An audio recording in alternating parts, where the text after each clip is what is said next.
Welcome to the College of Education 10-Minute Research Break, a podcast devoted to highlighting research by Illinois State University's College of Education, faculty, staff, and students. So grab a cup of coffee, get comfortable, and take a break with us.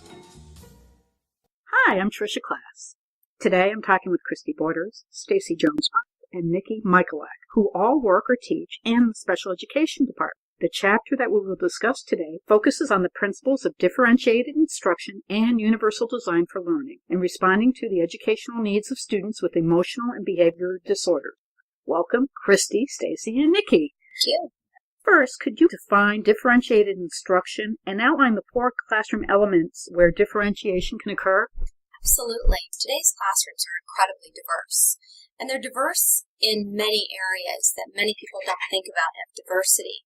Students bring diversity in the areas of language, socioeconomic backgrounds, religion, race, experiences, interests, behavior, and learning styles. And I don't think that people really think about diversity as being that broad of a description. They enter the system with the diversity, and then they actually become more diverse as they're in the school systems. Ways that they become more diverse are in the areas of their experiences, their interests, their behaviors, and of course their learning styles. And so we're looking at a population of children that is becoming increasingly difficult to educate just because there's so many differences between them. In our education system, it's based upon standards and moving through curriculum at times. One thing that we do is we often teach one way for all. What we know is that does not work for our diverse students. And it particularly doesn't work for students with emotional behavior disorders because those students are actually consistently performing below typically developing peers in academics, social skills, behavior, and unfortunately they have really poor post-school outcomes. That's why we're here to talk about differentiated instruction today, because differentiated instruction actually is a great tool to use for diverse populations. Differentiated instruction, as defined by Tomlinson, who is the seminal author in this area, it's a way for teachers to respond to diverse learners in their classrooms by teaching a variety of ways to address differing readiness levels. Every student's going to walk through that door at a different level, also at different interests, because every child is so different in that way. And then every person has a preferred mode of learning. And so differentiated instruction pulls all of that together. And it does it through four different ways. One is differentiating content. And when we look at differentiating content, we're really looking at materials and instructional supports that we're using. Basically, we think that every child should have access to the same curriculum, but they actually may have access at different complexity levels. One child may receive a set of materials that looks entirely different than what another child may be receiving in the classroom, and that really and truly is based upon that student's readiness. Another way to differentiate is in process. And when we look at process, we're really looking at student interaction. One thing we know about student learning is when we engage students with each other, they learn more. When we look at process, we look at practicing dynamic grouping, regrouping, and then grouping for activities, for learning experiences, and different projects. We mix our children up in that environment so they can learn from each other. Another way that we can look at differentiating process is to look at the time that it may take for content mastery. For one child, instantly. For another child, it may take time. And so we really need to be able to have a classroom that allows for both of those learners to learn. The way that we can do that is for that child that needs that time to process that content, we allow that time. But for the child that gets the content quickly, we make sure that we have enrichment materials so they can build upon that information. The third way to differentiate is through products. Products allow choice. And so when I differentiate through product, it allows the child to demonstrate that he or she knows the content in multiple ways. The best way to provide differentiation through products is for a teacher to have a variety of options with a variety of rubrics, with a variety of outputs that the child can choose from. And that way the child has choice, and that output will oftentimes fit their learning styles. And so that makes it more meaningful to them. We're able to grasp that material in a run with it. And so we know that choice is something that's absolutely essential. The last area is differentiating the learning environment. And this is a really great area as well to really focus on. This is your classroom climate.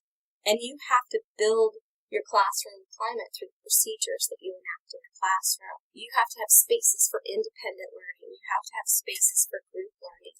And you need to incorporate all of those within your curriculum. Another thing that really looks at the learning environment is the fact that you need to teach about the whole concept of diversity, where it goes to not just race, religion, but when we look at learning styles and behavior and how children act in different environments. And then we also need to teach respect for those differences in this diversity. That not only creates your climate, but it creates your learning community. It was very helpful to break down differentiation into those 4 areas. A second key principle in your article was addressing students' needs and considering universal design for learning. Could you please talk about those 3 areas of learning that relate to differentiation? Absolutely. Part of what we talked about conceptualizing this chapter was how closely related the 4 different ways to differentiate instruction really tie to the idea of universal design for learning. The benefit of universal design for learning is the large research base that comes out of and all of the resources that are available for teachers. Universal design for learning specifically addresses learning through thinking about activating 3 different regions of your brain that will embed your learning in multiple ways. When we started looking at both of these principles, really saw, wait a minute, these are very, very connected to one another. So when we go back to the idea of differentiating content, when you look at the universal design for learning structure, that really ties to the recognition network in the brain. And that's really where we focus on patterns and different flexible methods for teaching, which is absolutely differentiated instruction at its core.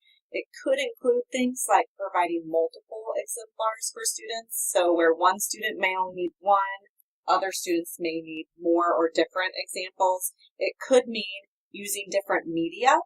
If you have students that might respond better to video or music than just reading it in a text, so it allows some great flexibility. It also ties to the need to highlight critical information, being explicit, which we know our students with emotional behavioral disorders in particular often are delayed in the ability to decide in a classroom what's important and what's not important. And so using something like universal design for learning that can give us these great tools to highlight that critical information really ties to differentiation. The next level of universal design for learning is to activate strategic learning. So learning how to put strategy in place to tie meaning to the content that you're learning in the classroom. That ties directly to differentiation and process. So just like Stacey was talking about, the need for students to engage with content in different ways, to learn from students, to learn from other people, that's how you activate the strategic learning region of your brain. You give them a purpose behind learning, and you give them other ways to receive their instruction.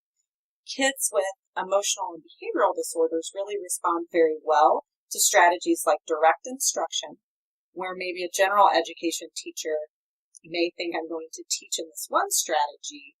Using additional flexible methods could allow our students to then react and map that learning in a different way. Other things that strategic learning really focuses on is skilled performance and supported practice. So we know our students have disabilities, they're already behind, they're delayed, and we want to support them. And that may mean that a teacher add additional supports into not only their classroom environment, but also within their instructional methods. So we're going to differentiate the way in which we present not only content, but the way that we let them interact. And then the third principle of universal design for learning is that we activate the affective aspect of learning, which is basically the academic term for why are we learning this? The so what and who cares element of learning, which if you just think about emotional and behavioral disorders, is a critical aspect for differentiating instruction for this specific student population. So it's finding ways to engage them within the classroom as well as with content that may or may not be interesting. And so that affective learning part really ties to giving them choices in product, just like Stacey was saying. We see a direct relationship between the first three principles of differentiated instruction and the principles of universal design for learning. And so they're married to one another. And if teachers can think, if they have experience with one of those models and not the other, then we try to draw a connection between these two frameworks so that it could make the idea of differentiated instruction clearer. Thank you. That's a real powerful matrix. This is the end of part 1 of the interview with Christy Borders, Stacey Jones Bock, and Nikki Michalak. Continue listening to the next broadcast to hear part 2 of this interview. This podcast is sponsored by Illinois State University's College of Education, where we strive to assure that all students realize the democratic ideal through our teaching, research, and service to the field of education.